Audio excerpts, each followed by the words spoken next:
Catalina. All right, we are loaded up in this hour. Jeff Howe, 247 Sports. He's on the horn in Austin, covers the University of Texas. They just wrapped up a practice and nice enough to join us today on the Longhorns. And it's nice to talk football rather than what might be going on the next year, 2 or 3 or 4. Jeff, thanks, buddy. Great to have you on the show. So, how much of the focus right now is who is the starting quarterback? And in your opinion, what is the difference between the two? First off, Smokey, Paul, it's great to be with you guys. It's been far too long, so great to be with you today. I think the focus is for Texas.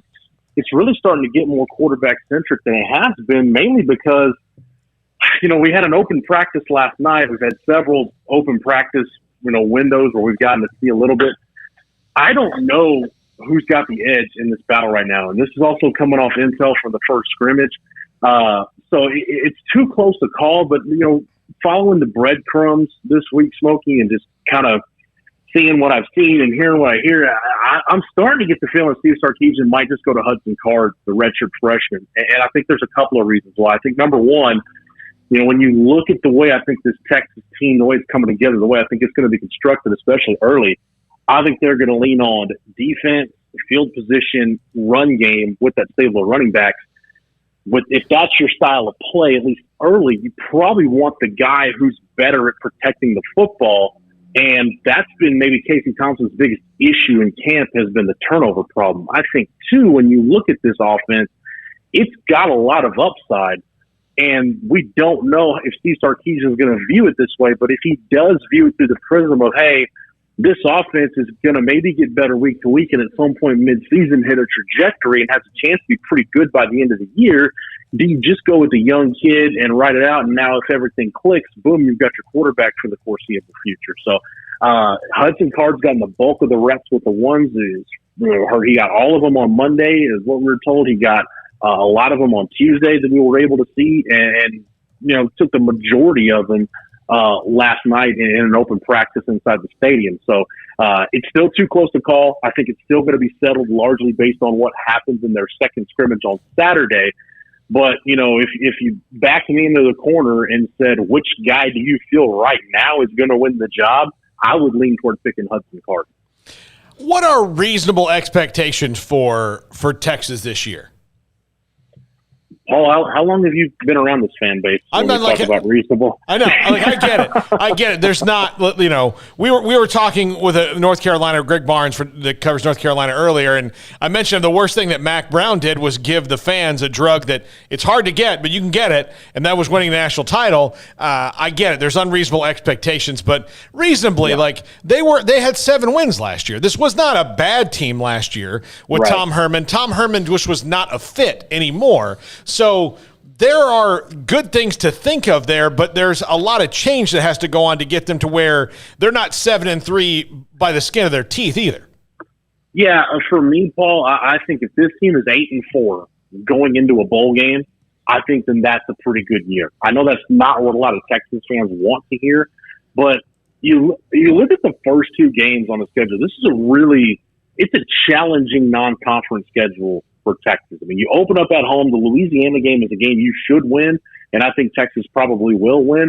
But that's not a game where you can just roll the helmets out and go play and expect to win. If you play with your food long enough and let Billy Napier's team hang around, they could be in it in the fourth quarter with a chance to win that ball game. So it's a really good home opener for Texas. Test them early. And then I think more so than the opponent, and I'm not knocking Arkansas, I just think everybody expected them to be so historically bad last year, playing an SEC-only schedule. The fact that Sam Pittman won a couple of games and had them competitive, I think maybe people are overcooking Arkansas a little bit. That game to me is all about the environment because the majority of this roster, and keep in mind, Texas lost a lot of experience off of last year's team.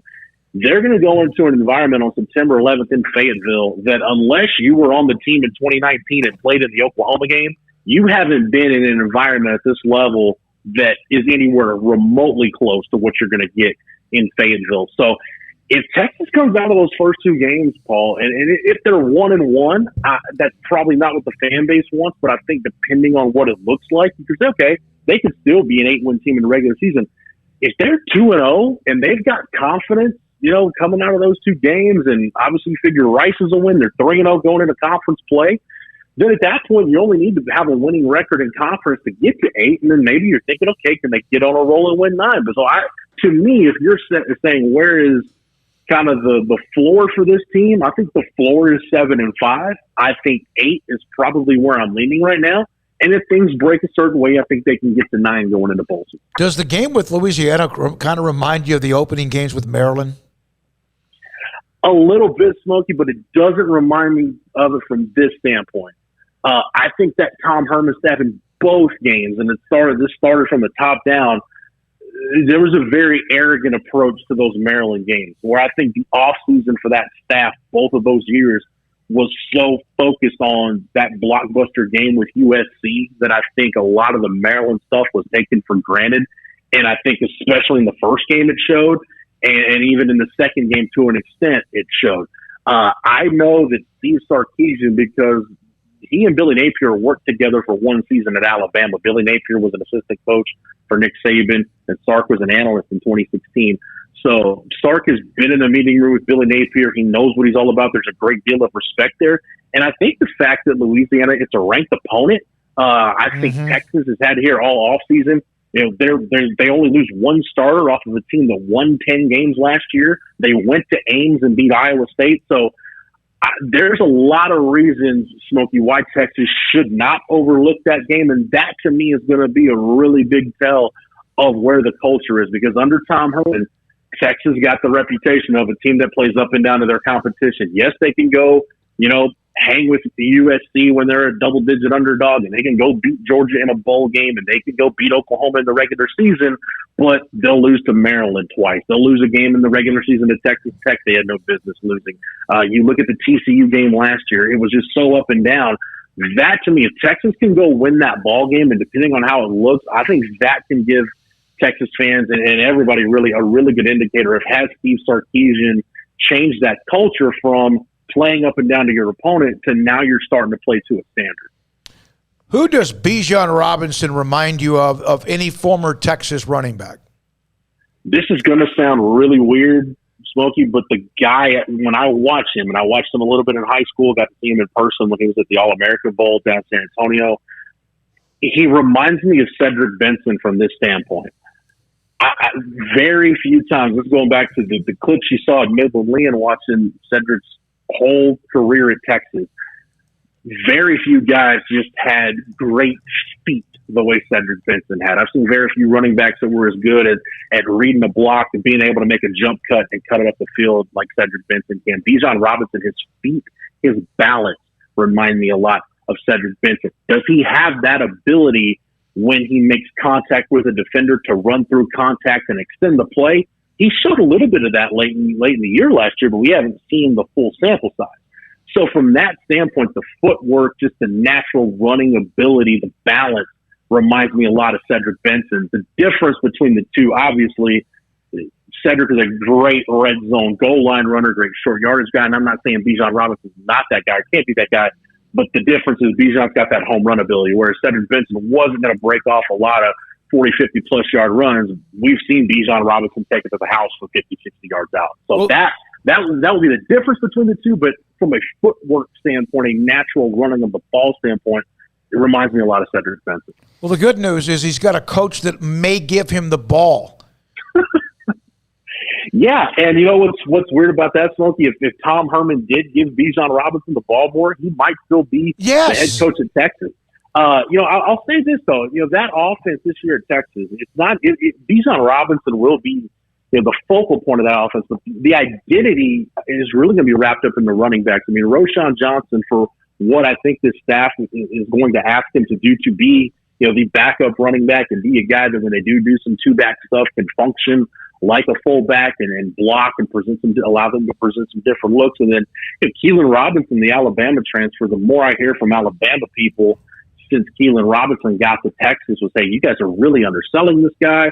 He was really talented. He was probably going to be Alabama's primary kickoff guy. It's just that running back stable was so loaded, it was going to be really tough for him to get touches. Now he comes to Texas. He knows this offense and can step into a role that Steve Sarkisian has carved out for him. But make no mistake about it. I mean, Bijan Robinson and Sark has thrown out the number of right around 20 touches per game. If Tom Herman had done that, he'd probably still have a job in Austin right now. But that's kind of what Sark is looking at right now, Smokey. That's what he's talking about, in that 20 touch per game. And, we saw it a little bit last year.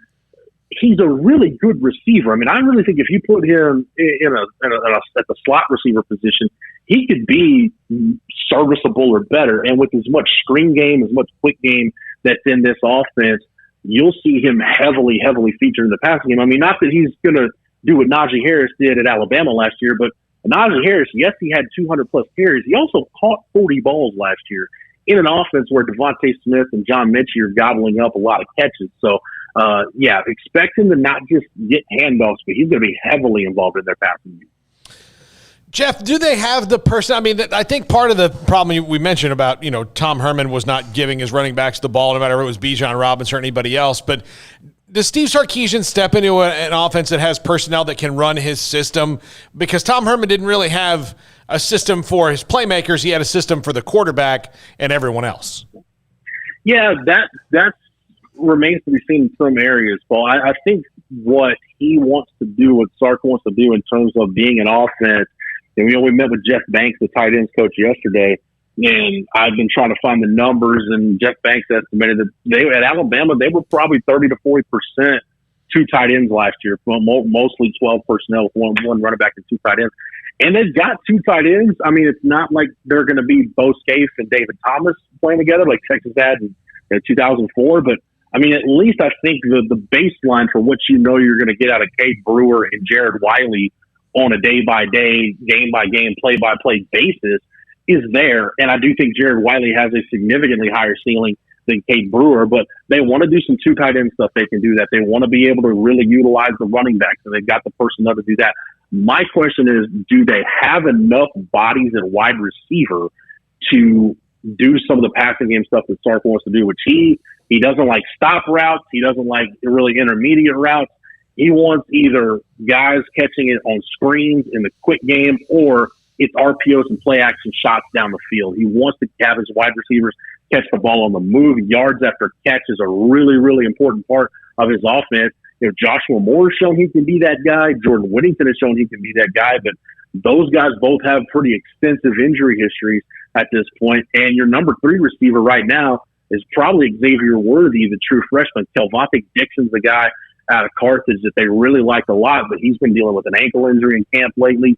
And then you've got some of those bigger bodied receivers that Tom Herman preferred that are still really trying to figure out where they fit in this offense. Troy O'Meary's a guy who had a great camp last year until he tore an ACL. He's still trying to, I think, mentally get back to where he was when he was running ahead of Brendan Eagles last year in camp before he got hurt. And then Marcus Washington's a kid out of St. Louis that's been in the program for a couple of years, and it looks really pretty when he puts it all together. There's been long stretches of the camp where it just hasn't clicked together. So that's the one group, really. And even with the offensive line, I think when you watch them in practice even, there's still some, one-on-one pass protection issues that Kyle Flood is trying to work through. And I think he's had really started in the spring having to rebuild technique for a lot of those guys. So there's been some of those issues they've had to work through. But when that unit is together, they can do some different things, and they can hold their own. They can be serviceable. That wide receiver group, even though we've talked about the question marks of quarterback and that offensive line is still trying to figure out where all the pieces are going to go, that wide receiver group is really the one that I think is going to determine how much of this offense can Steve Sarkisian put on the field that he wants to in year one. Jeff, thank you. As always, Jeff Howe, 247 Sports, the Horn in Austin on the University of Texas. As we've bounced around throughout college football, next week, I mentioned Coastal Carolina head coach, also Jimmy Chadwell. We'll have Jeff Traylor, UT San Antonio, Seth Luttrell from North Texas as we look at some schools, and then, of course, eventually weekly one-on-ones with Baylor football.